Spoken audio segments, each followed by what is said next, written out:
because you're probably not going to get a kill. If you're doing it on the Luna, the VS and the Venomancer should be right behind you. The Batrider is the best one to do it on, but the only chance you're really going to get is when he's trying to contest your jungle farm, so you disrupt him. And then what? Like, you have a follow-up fissure, you'll probably still have Firefly unless you just catch him at the inopportune time. Yeah, I think the issue right now for Na'Vi still stands, is that they have way too many heroes that rely on the jungle. I guess the SF can stack for himself, that's what a lot of Shadow Fiends do on the Radiant side, but still, like, you've got a Juggernaut that at some point will get a Mask of Madness, and to feel safe on the map against a Batrider, because it's so easy for Alliance just to rotate both their supports to kill him. Like, he has to abuse the jungle as well. You've got an Axe that is not going to get anything at top if Alliance plays their lane halfway properly, like you said. And he's going to need to rely on the jungle, but you also need your Shadow Fiend to scale really quickly. Yep. There's just too many heroes that rely on so much farm. Like, Godblack's not going to do anything this game if he doesn't get a lot of farm priority. Shadow Demon, I feel like unless you draft him for a really specific purpose, just isn't a very good hero. Well, I kind of want to do my prediction before you do your prediction for this game. Okay, shoot it out. I'm going to say Alliance is going to get the first blood. And Okay. I'm even going to be so bold as to say it's going to be on the mid lane through a smoke gank. Okay. And Alliance win overall in 35 minutes.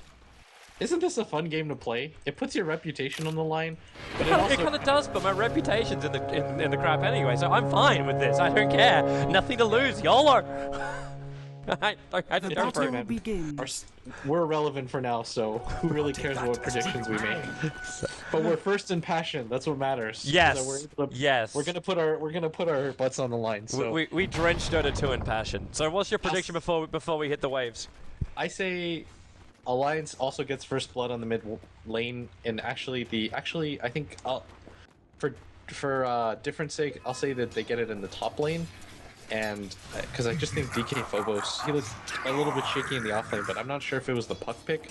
But I'm really gonna say it was the puck pick because I know he's a good player, and yeah. I think Alliance wins this in 40 minutes or so. Pycat's in a little bit of trouble here in middle lane. We might be both wrong as Pycat. He needs to get himself a little bit further away. He's trying to actually kite out Dendi. Goldblack doesn't have another fissure. Up to the high ground. They do have an Observer Ward, and this is giving them the opportunity to keep attacking Goldblack. He needs to try and attack him so he can catch up to Pycat. And Pycat's actually dead. Goldblack needs one more attack, and we're completely wrong. Our reputations are drudged through the mud. We have been removed like the character from Game of Thrones. We lasted for 1 minute, and that was it. And just like that, we get a little bit more relevant. But it's oh man, I really feel like Pycat could have survived there if he didn't go for the turnaround. Like, he was trying to slow Dendi, but Dendi doesn't have boots, and he actually went for Necromastery level 1. So I feel like that was more of a misplay. Like, he didn't have to go back to Orb Dendi to slow him down. Like, he should have been in an okay position to get away from that. But I guess the bigger thing there was that it was just a really good Earthshaker block. He definitely didn't see that game coming. And Godblack actually had boots, which is something you rarely see Earthshakers have as a starting item. Like, normally I think it's like Honey's the only one I've ever seen go boots first over on an ES. Yeah, because typically you don't need it, right? Because Fissure is so long that it doesn't really, it's the movement between the lanes. Like, you remember when, classic Jimmy style, as well as No-Tail, and they would run this Earthshaker as like a third support, and you just move up and down the river, just making sure that your cores on the mid as well as the bottom were fine. And then just threw in an extra jungler as well, just so you could balance the gold you're losing on the offlane. I kind of feel it's along the same lines. Courier. These are just fake Venomancers coming in, but they're already saying the bottle back down again. Even the fake Venomancers are going to cause some troubles. And Goldblack and Dendi are both moving down to try and deal with this. The Courier's coming back again, but Dendi's realizing they're not going to do enough damage to get to kill off the Courier. Yeah, and Phobos has actually just immediately gone to the jungle. He realizes that top lane's a wash. I feel this is definitely the correct move by him. He's not going to get anything at the top lane. It's a Venomancer, a Vengeful Spirit, and a Luna. Like, any combination of two of those heroes can zone you out. Why even bother? It's kind of weird because if the Axe is there, what he's actually meant to do is take pressure off of the mid lane. But if the Earthshaker's just kind of sitting behind Dendi, it's like a weird dance. Like, you don't even have to do it to know what's going to happen, because the Earthshaker sits behind Dendi. Nobody's at top lane, so technically Alliance should be able to gank, but since the Earthshaker's sitting here, Dendi's safe as well. Like, it's kind of just like a really well thought out 2 steps ahead power play by Navi. Yeah. I'm actually also thinking too, because the Ags moved off the top lane, this Observer Ward that was planted down by Alliance, like, they put 2 orbs down. One was meant to watch so the Batrider doesn't get killed on bottom lane, and that's worked successfully. The Batrider has backed up 3 times that I've noticed, before the SD was able to come over and get a disruption on him. Because then it would have been disruption into spin and high amounts of damage and goodbye baddie. But because they put the ward up on the top lane and the Axe isn't really there, they didn't see that initial move into mid, because there was no vision on any of the wards, on any of the runes from Alliance. So they don't see the river rotations coming at all.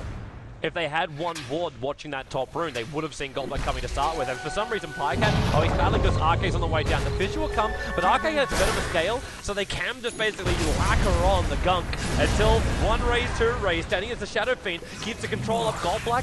He actually missed the Wave of Terror. The Wave of Terror only affects the Shadow Fiend, and then Dendi even just turns around to deny him, realizing he's been aced up, and, well, he found the cure. Oh, well, euthanasia's not the cure, but it did the job. That was such a sick play by Dendi. He timed that out really well. Both late raises connect for them. Really good rotation, I feel like, by Alliance. That should have been a 1-for-1 right there, but Dendi able to get the deny off. And typically you pick Venomancer just so you can stomp the mid lane. Like, if you really consider the hero, think about its strengths and weaknesses. It wins the lane, but it's incredibly immobile. It doesn't flash farm, it can't jungle, and it doesn't gank very well. It's a very static hero. And so if you're picking it for the mid lane especially, not even as a carry role, as a mid lane, you're only picking that hero to stomp the mid lane. Like, you're trying to slow down the SF's farm, you're running them out of levels. But after that first rotation by Goblak, it's just set the pace for this game. The SF's got an absolute advantage right now. He hit level 5 before the Viper did. With level 3 raises, he's actually able to trade hits with the Viper. And now you're kind of seeing a hero that isn't very useful on the map. Like, this Viper isn't going to provide a whole lot. Now you definitely need your Batrider to get as much as possible.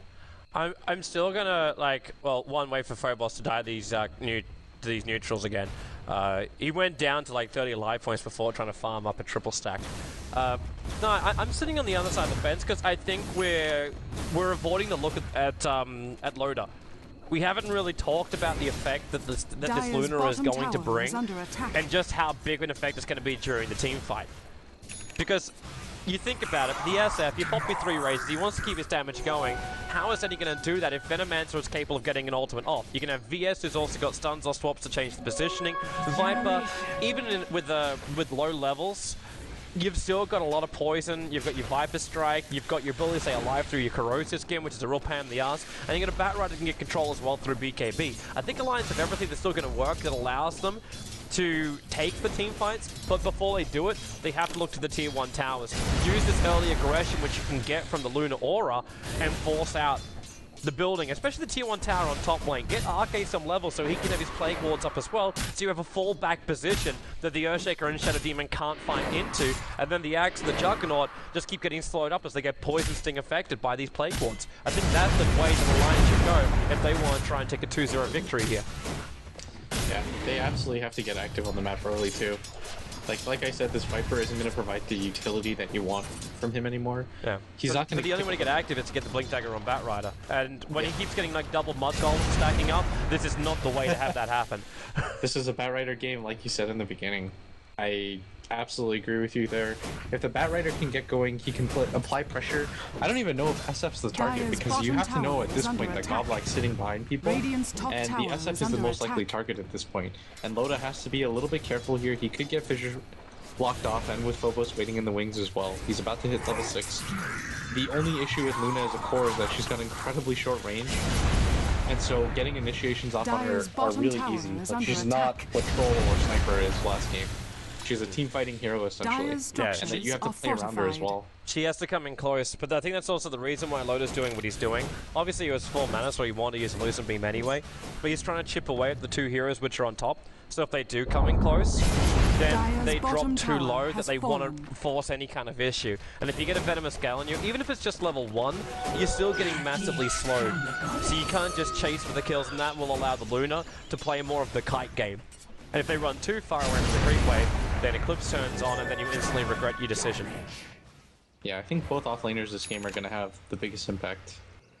I know that sounds really obvious and stuff like that, but if Batrider gets a quick Blink Dagger and Phobos gets a quick Blink Dagger, both of the carries on each side have to be really careful. Just because Luna, you might as well consider a melee hero, and Jug isn't very tanky actually. Phobos missed the follow-up initiation. Goblak went for the fissure onto Pycat, which got the stun because Pycat, for some reason, just like stopped to smell the roses in the water. And then Phobos walked in, but he couldn't get in range in time for the call. And this is the downside about not having that Blink Dagger. And he's also being slowed up a little bit. I actually kind of want to go back to something you were saying during the drafting phase, but Navi's lineup is just really greedy. Because it relies on items more than anything else. It needs levels on a lot of these heroes.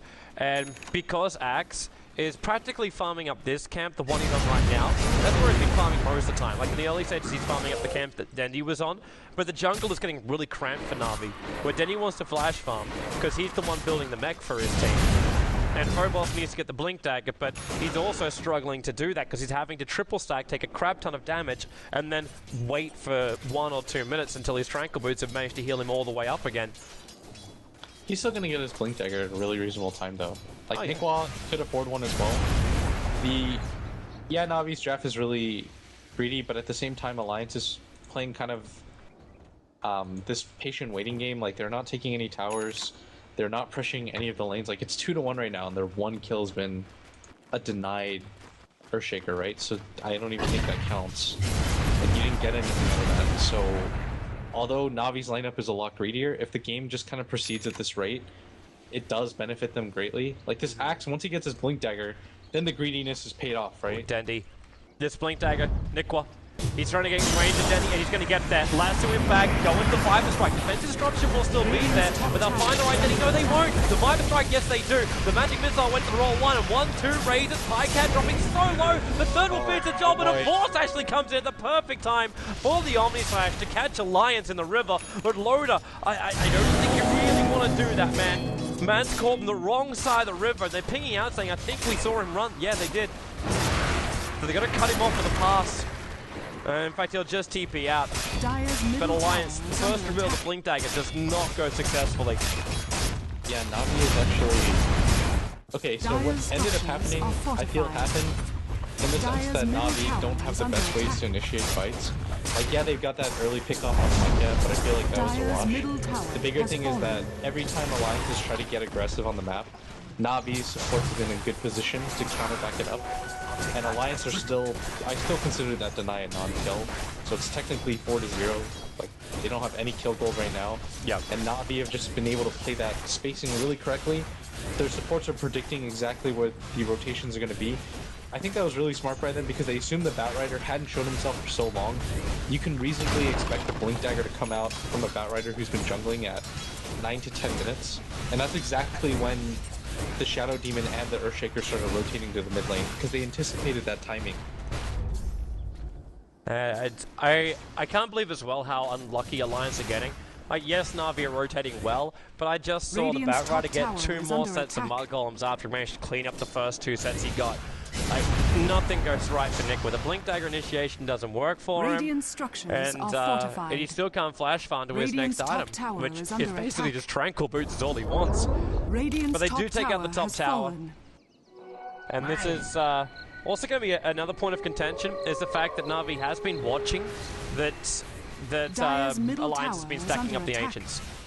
Because Loda picked up an early helm on the Dominator. Looks like we got a little bit of fun as well as Vanskor got himself stuck up on top of a hillside by Nicholas Lasso. So there will be the first official kill coming in here for Alliance. But yeah, Navi's coming over to contest the Ancient stack. And Arcade's also on the run from Goldblack, who has a hastery. So Arcade can't outrun this one. He's got a couple of Plague Wards which will help him battle up against Goldblack. Support coming in from Phobos. There goes your Fissure. And Phobos, he does have Culling Blade available. So there's your first attack. Mad, he doesn't have a way to get him out of here, but with the Magic Missile stun and the Plague Wards to focus on the Goldblack, he's still taking down. In comes Loda with a Elusive Beam, and it's an overcommittal coming out from Goldblack. He thought with a Haster and he'll be invincible. Denny's looking for a bit of a mop up as Mad. He's got 2 stick charges, but that will not be enough. Actually, it would be enough for a Magic Missile, but not enough for a kill. Loda, a Force, Omni slices up. He turns off the Eclipse, looking for the first kill, and he can't get it. In fact, the mech from Denny, even helping Phobos to stay alive there. A Force in the middle of the Omni Slash, so he wasn't affected by it. But we get a very quick trade coming the way of Na'Vi. And they didn't finish, and they did finish up the Ancients by the looks of it. That was the worst part, actually, of all that, is that Alliance kind of, sort of, halfway mounted a defense around that, but then they lost a bunch of heroes. The Earthshaker dying for the Luna is absolutely worth it if you're Na'Vi as well. I mean, we thought that the way that this game was going to go, and we incorrectly predicted this, and that's part of the downside of going for the YOLO. Who do you think is going to do what? Is that what we never take? You can't take into account before that is you just can't take into account the way that the people are going to play, right? Yeah, Na'Vi has played this really well. That old phrase of like, oh, they won it on the draft. Like, we've been hearing that since the dawn of Dota. And really, it's like, you can win on the draft, but you have to also execute it. And if you can't execute your draft, then it's not that great. And when you have a lineup like Na'Vi's, like, the reason why we probably both didn't have as much confidence in it, because we both felt it was too greedy. You needed levels, you needed items. There were so many things that you just needed to make happen to make this draft really, really successful. And there were so many things that Alliance could do to stop it from being successful. And it just hasn't happened that way. Because Na'Vi, it pays off, and when you play greed, they went for a value draft. And they've got rares spreading from the heavens. Yeah, and I feel like the way that the Alliance should have played this out is, I think they pressure out that top lane a lot sooner than they did. Because DK Phobos got so much out of the jungle, and it's not even like they pressured the top lane. So you mean like there was no trade-off? Oh, Nicola, you were in so much trouble. Luckily, he's got Firefly to go down for Dendi. One raise and a Culling Blade, looking for the second one. He's out of Firefly. He might get denied by the neutrals, but the Yulson from Dendi sets up for the medium raise. The Battle Rider will drop, and Dendi even made past the camp with that last raise as well. Yeah, the problem is, remember when they went for the top tower? It was when Nikwa got his Blink Dagger off the bat. That was like 11 minutes in.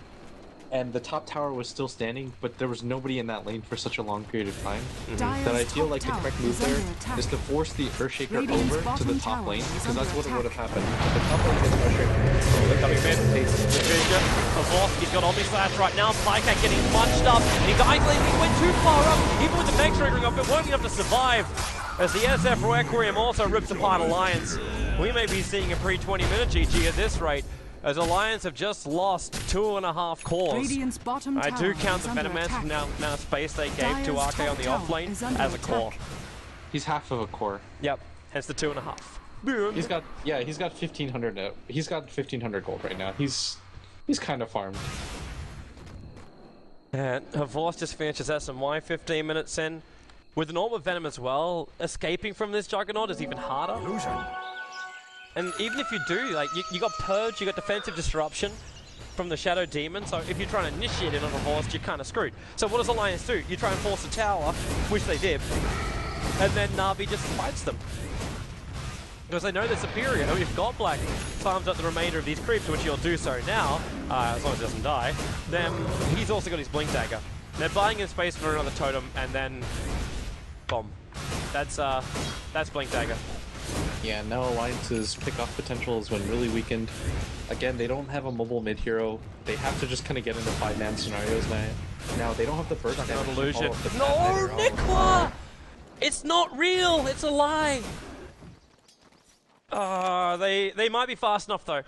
They 5-man smoked Alliance into the pit. And when Alliance is always in trouble, they always turn to Roshan. This is just what they do. And they're too late.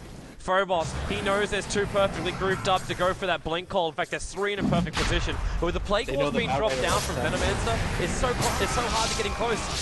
Horse goes into the spin. Highcat still has the mech available. Na'Vi actually trying to get in. I actually think this Roshan's gonna fall before they get in. Roshan has fallen to the dive. The Plague Wards from Arke, I think that's actually just what's won them the fight.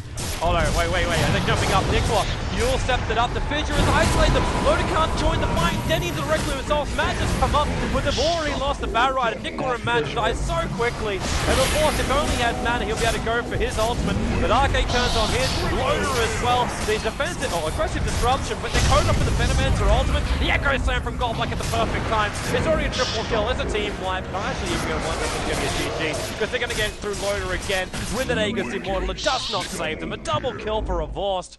They get away from the Plague Wards, they'll survive. I don't know exactly what that turn was, apart from, hey, maybe it could work. We have still Eclipse.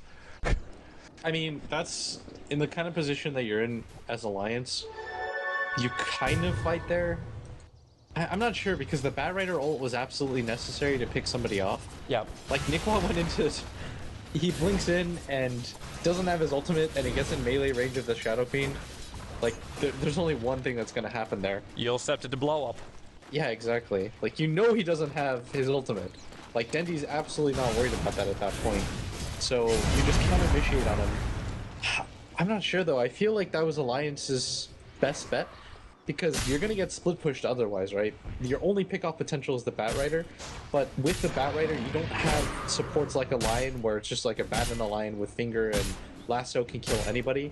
Like you have a Vengeful Spirit that only has one level of stun, and then you've got a Venomancer support, which is really underwhelming for damage, even with his ultimate at this point. Well, it's only a level 1 ultimate, and it's not moving anywhere near him. In fact, I think Arcade's even building a 4-star, so there's no Aghadim's upgrade. Yeah, exactly. And so there's no pickoff potential for Alliance. If you really think about it, there's absolutely no pickoff potential for any of the cores unless you devote like 4 heroes. And if you're Navi, you're okay with that. If they like 4-man smoke cake you with a battle, you're probably alright with that because you'll just split up the map and farm, which is what they've been doing this entire game.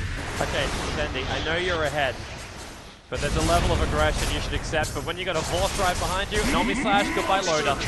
They are making sure Loader can get no space whatsoever. I don't know if Loader can also, like, he can't go SMY on this Luna anymore. I don't think he's got enough time to farm a BKB.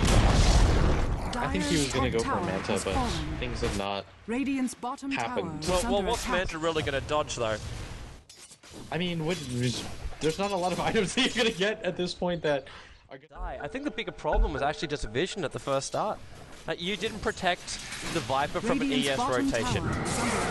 And if you did give him the buff up of having a drone range or a safe lane, it would be so much easier as well for Pycat to protect him correctly, and he's just destroyed. Sorry, boss, as we were forced up, you were sitting on the high ground just waiting to blink in, but Dendi with Yule Scepter, goodbye Viper. And Arcade's in a lot of trouble as well.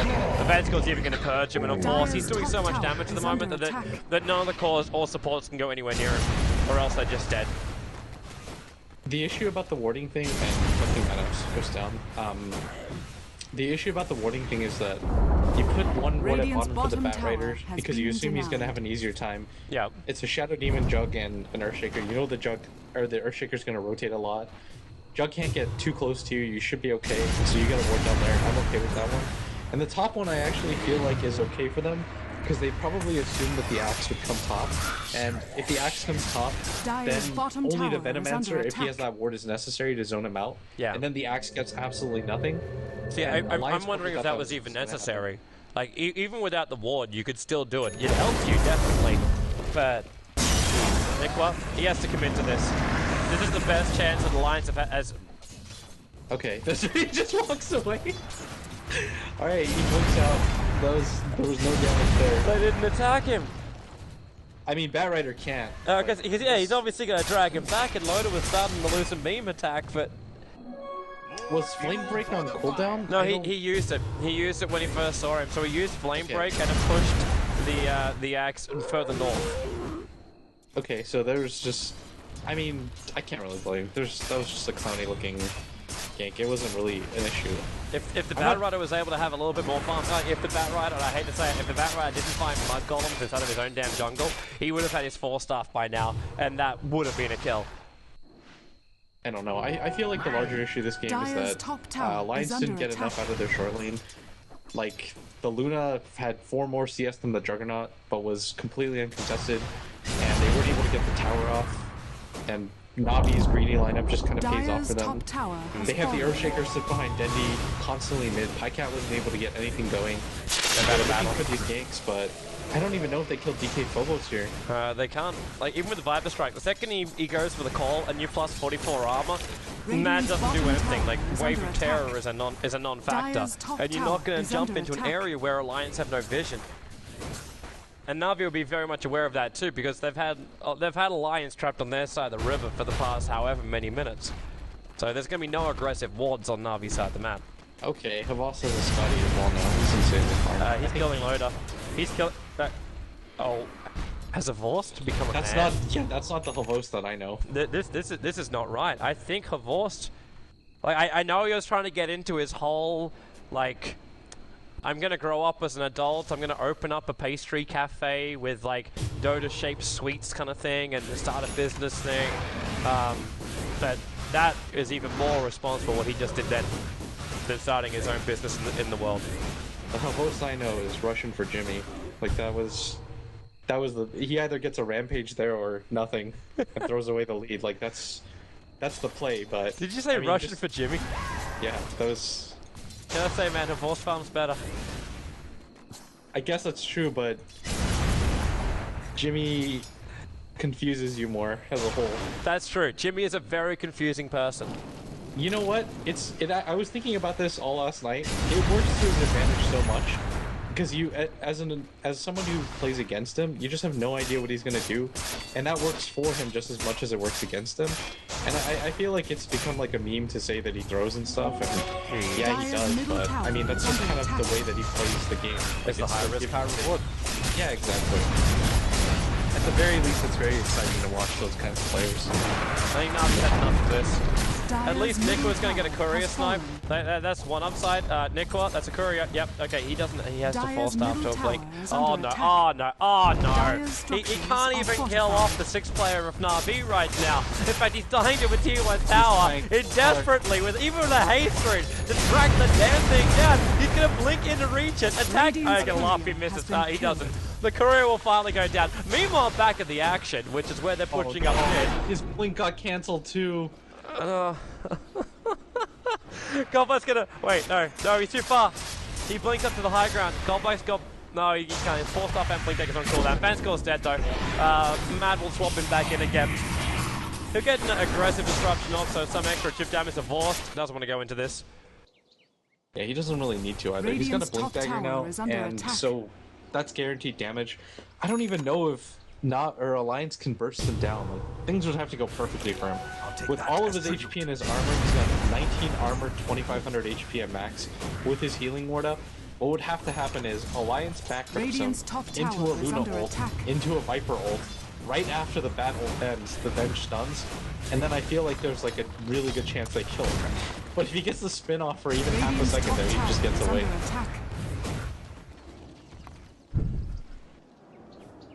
That's not even considering the mech on the SF and the follow-up Earthshaker Fissure, or the disruption, or the call. Like that's just what has to happen to kill Provost. Like these are the conditions necessary to kill him, I feel, at this point. Your condition is basically a 1v5. Yeah, he actually has to just lose his mind and decide, okay, you know what? I've got this. I don't see that happening. I actually don't think they could even beat him 1v5. Like, even with all these conditions that you're listing. If he gets his ult off, I feel like he kills 2 heroes and then maybe he can win. Yep. I'd actually back a Vorce to turn on Mask of Madness during the fight while they're attacking into him, because he thinks that he'll be able to kill them a lot sooner than they can kill him. So bring him down with the ship. The tier 2 tower is going to drop on bottom. But Vorce is also buying a Blink Dagger to go with this Juggernaut. And that for me just flags the fact that a Vorce wants to pick up outside the base. Look for the aggressive observer wards coming out from Na'Vi. Mainly one around the mid as well as one up on the top. Where the Dire actually have observers and sentries already down. And he'll just blink, Omni Slash, kill off Luna, Viper or Batrider, and then Na'Vi as 5 just push up. That's all they really require. Just make sure they're fighting into a 5v4 lineup. Or team fight. Right. So we incorrectly predicted what happened at the beginning. Whatever we saw. We might be right about the timing, but it's for completely the wrong reasons. Yeah, whatever. We're 0-2. You know what? Before this day... Maybe we could be right about this. So Chad trivia time. Thank you, Nahaz. Only one hero has a 60% win rate in 100 plus Pro Dota 2 games matches since February 1st. Name him or her. Dire's middle tower is under attack. It's Juggernaut. Radiant's top tower really? is under attack. Shadow Fiend. I'm gonna say it's Vengeful Spirit. Radiant structures I don't know, man. are fortified. Actually, no, I want to take it back. I want to say it's Lion. I actually believe the support's going to be a bad thing. Fission now on the Cat. Nice little jumping from Nikwa. Controlling up a Force. They still need to hold him here. Viper strike. Magic missile's already been done at a Force. Bang, bang, bang, bang, bang, bang, bang, bang, bang. There's 2 players down. Mad teeping out the trees. He's going to get called. It is just all coming up bricks of crap for Alliance right now. But 3 down, that's the go to push. I will say though, I was correct. If the Luna ult Radiant's hit top Tavos at tower the same has time been there, denied. he would have died. If he got 1-on-4 there, he would have died. I was... But it still would have had to be just him, because the Earthshaker was so close. The Earthshaker would have soaked up a couple of the Fiends, and then a boss wouldn't have died. I'm just saying, that was the condition that had to happen. Because he literally had to be in a 1-on-4. No, if we get the conditions right, yes, we will create Dr. Manhattan. Yeah, this is... Okay, so... But it's not going to happen. Fallen to the Right now, radiant. Alliance, honestly, we're having a jolly old time laughing, but I really just feel like Alliance is not... They don't have a lot of options, especially since the early game just went so poorly for them. Just, I feel like I kind of agree with you, there were a lot of things that were out of their control, like the Mud Golems happening left and right, the Batrider, the deny off on the Earthshaker for the first gank, the really good rotation by Goblak. I feel like this was more of Navi playing really well, and Alliance just running into a brick wall. He thought he was away, but because Phobos has so much farm, he Yulsept him, and then he actually had a second to blink. But the Batrider needed to move down a little bit further before he was capable of actually getting into a safer position to TP away to safety. So the answer, nobody guessed in chat trivia, is actually Chen. Okay, but why would you bring up that stat? It doesn't. Chen's not in this game.